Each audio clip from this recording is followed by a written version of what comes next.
Good evening, GMC family. Thank God meron ulit privilege to share God's Word. I hope all is well. Sa inyo pong mga buhay, kamusta po ba ang bawat isa sa atin? Tayo po ba ay merong kalakasan na nagmumula sa Diyos? Hallelujah! Pasalamatan natin ang Diyos ngayong oras na ito. Tayo po lahat ay manalangin. Muli po kami nagpapasalamat, Panginoon. Thank you, our Creator and Savior Jesus Christ, for the opportunity to hear your word. At nananalig kami na pinanggagalingan ng pag-asa ang mga salita ng Diyos, pinanggagalingan ng direction sa buhay, pinanggagalingan ng wisdom, most especially, pinanggagalingan ng pagkakakilala namin sa aming tagapagligtas. Purihin ka magpakilanman, Panginoon. Sa iyo ang gabing ito. Ito po ang aming pasalamat, panalangin, sa pangalan ng aming Panginoong Yesus. Amen. Our topic for today, we are blessed to be a blessing. Blessed to be a blessing. Meron akong dalawang pinagpipray na scripture Pero simulan po muna natin tong Genesis chapter 12 verse 2. Ang sabi sa Genesis 12 verse 2, I will make you a great nation. I will bless you and make your name great, and you shall be a blessing. Praise God. Thank you. Sa gabing ito, tignan po natin ang buhay ni Abraham. Ano po ba ang ginawa ng Diyos kay Abraham? Nakasaad sa Word of God na si Abraham po ay naging very rich. Wow, napakayaman po. Saan po siya mayaman? Sa livestock, silver, and in gold. Mga minamahal na kapatid, GMC family, simula nung nakakilala tayo sa Panginoon natin, tagapagligtas, hindi lang po tayo na-bless spiritually. But in terms of our finances din. At nananalig po ako, bahagi ng blessing ng Panginoon, yung mga tinatanggap natin mula sa Kanya financially. Meron pong purpose ito sa ating buhay. Beloved, naniniwala din po ako na hindi galit ang Diyos o hindi siya against you na magkaroon ng yaman dito sa daigdig. He is against he is against wealth having you. Kapag nabaliktad po ang sitwasyon at kinokontrol na tayo ng wealth natin sa buhay, dito po magiging against ang Panginoon sa atin. So balik po tayo sa story. The Lord blesses Abraham so that he could be a blessing to others. Pakisabi nga po ninyo sa inyong katabi, you are blessed to become a blessing. Amen. Sabi ng Diyos kay Abraham, I will bless you and you shall be a blessing to others. We cannot be a blessing sa financial na aspeto sa mga tao nakapaligid sa atin. Our loved ones or our local church, community, lalo na sa mga mahihirap, kapag hindi po nagkaroon o hindi tayo na pagpala financially first ng ating Panginoon. Okay. Alam naman po natin na ang finances alone, din naman, we also know, yung finances alone don't make us a success sa buhay na ito. Dahil marami rin pong tao, they have a lot of money, pero yung puso nila ay empty. Wala po silang revelation about sa pag-ibig ni Jesus sa buhay nila. Kaya kahit anumang pilit ng taong walang kaugnayan sa Panginoong Hesus na sumaya sa pamamagitan ng mga material na bagay dito sa lupa, ay kulang pa rin o wala pa ring kahahantong ang mabuti sa kanilang mga buhay. At lagi ko ring sinasabi po ito sa mga taong nakakausap ko o tinuturuan ko na tayo po ay created para sa Diyos. Kaya kahit merong sagana sa buhay, hindi niya pa rin makita yung kasiyahan ng kanyang life. Dahil nga po, tayo ay created for God. Amen. So, na-sidetrack lang po tayo konti. You and I have something from Jesus that is far superior. GMC family, the success that we as New Covenant believers can believe God. Ang Diyos natin ay Diyos na mabuti, holistic success na kayang mag-invade bawat aspeto ng ating buhay.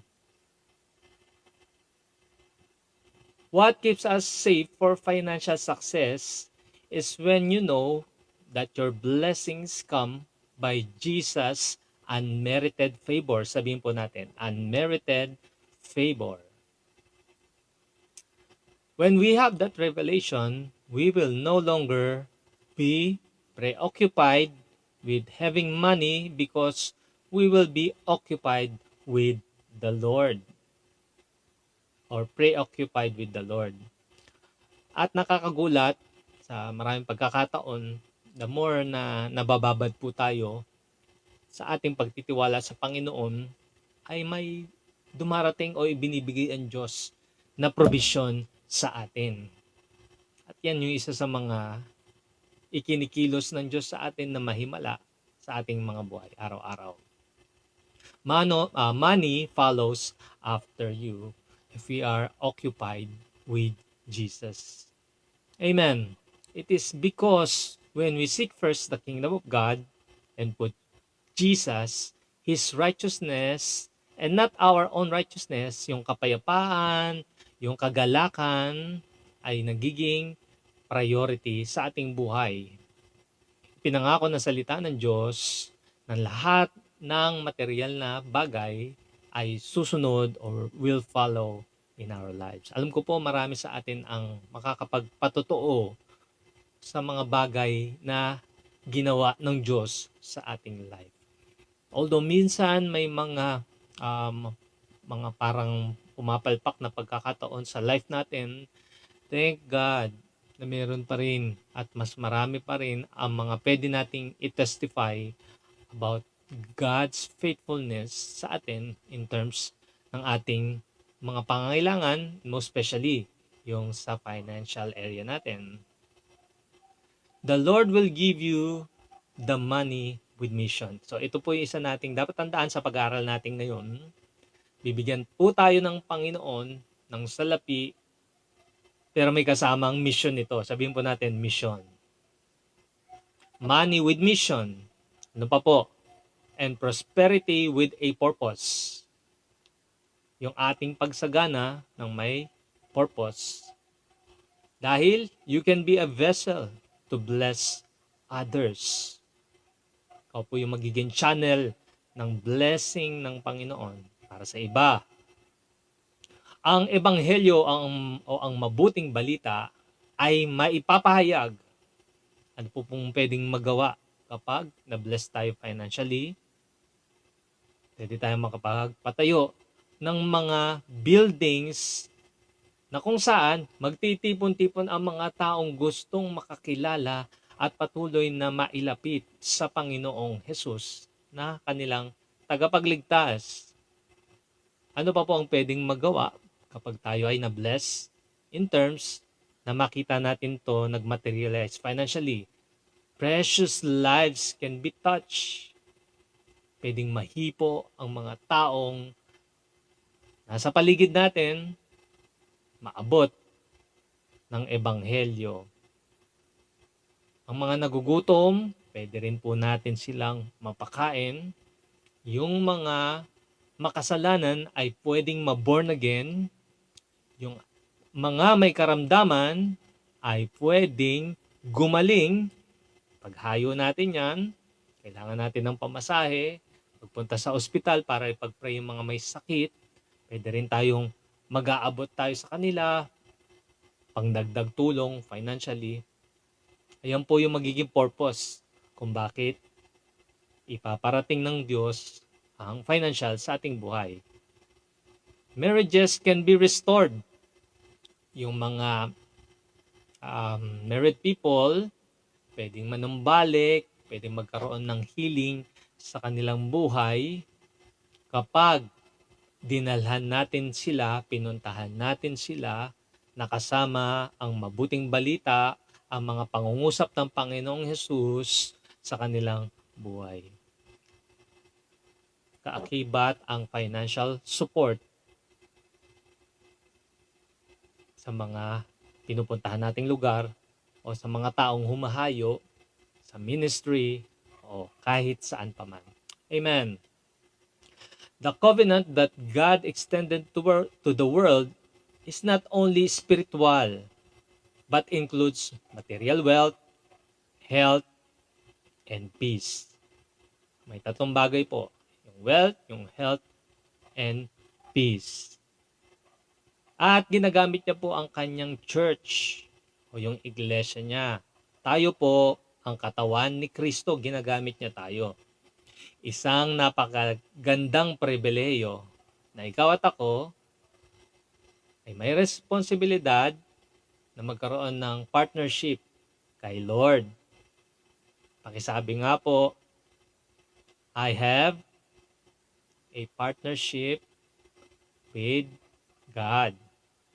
Ano yung partnership na to?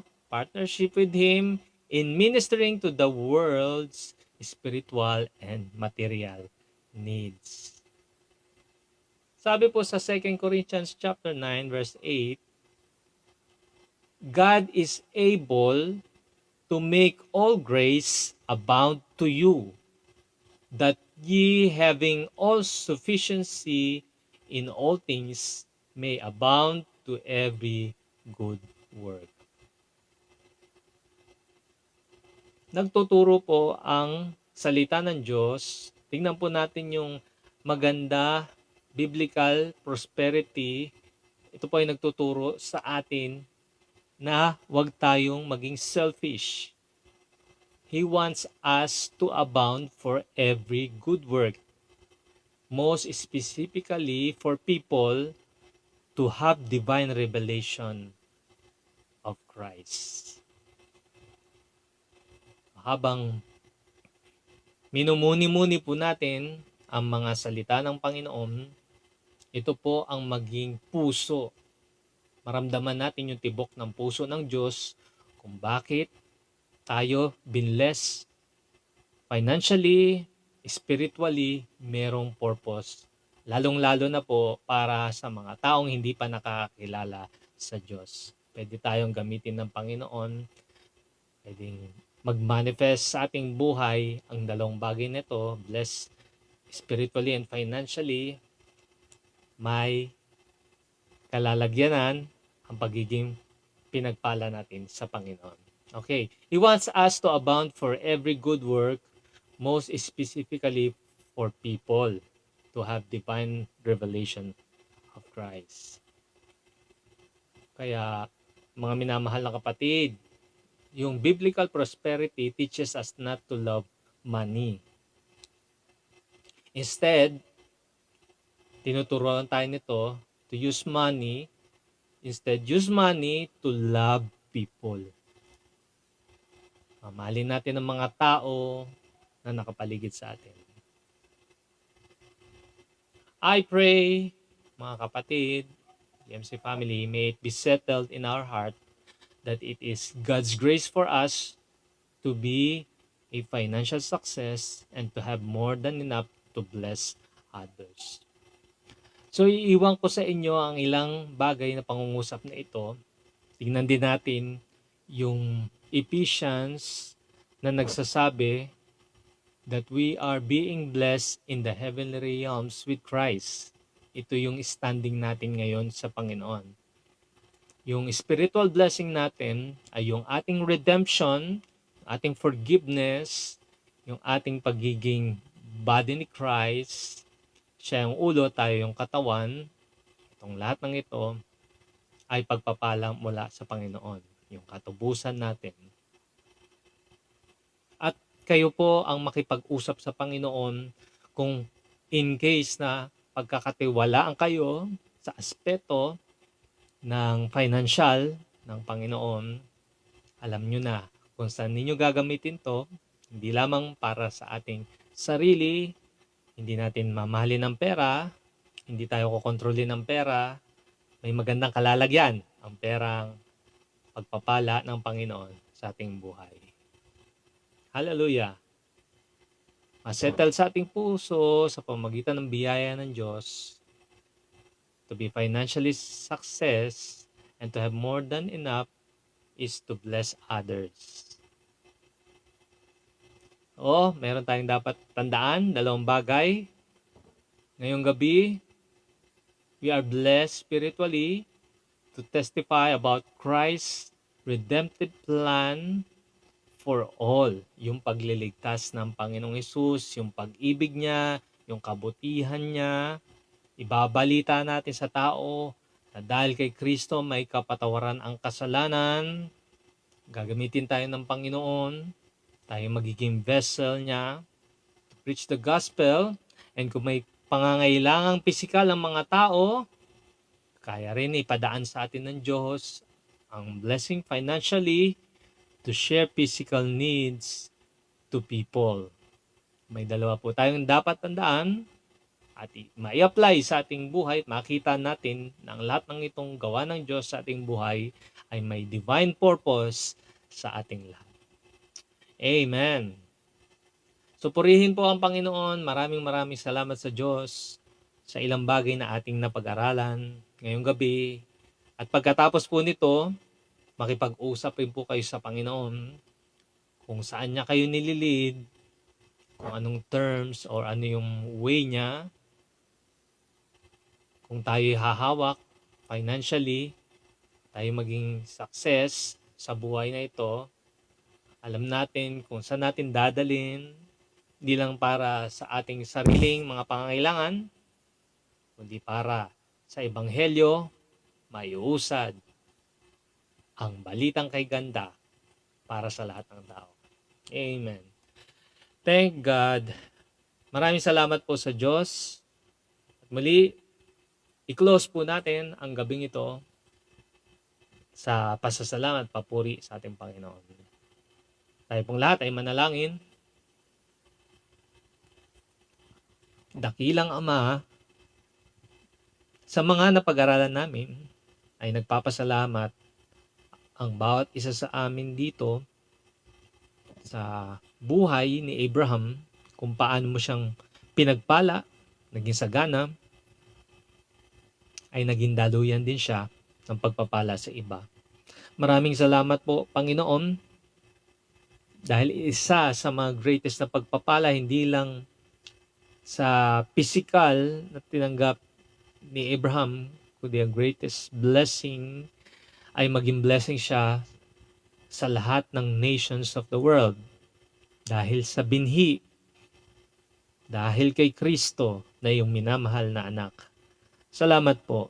Indeed, kaming lahat ay nakikita mo ng bless inside our lives. And thank you for the privilege na maunawaan namin makita ang financial blessing din sa aming buhay ay kalooban mo dahil meron tong magandang bagay na mapaggagamitan sa Ebanghelyo. Purihin ka at dakilain ka, Panginoon. Sa iyo ang gabing ito sa pasasalamat at patuloy na pagkilala na merong Ama sa aming buhay na pumapatnubay sa pamamagitan ng Espiritu Santo at sa aming tagapagligtas na si Jesus. Ang aming mga buhay belongs to God.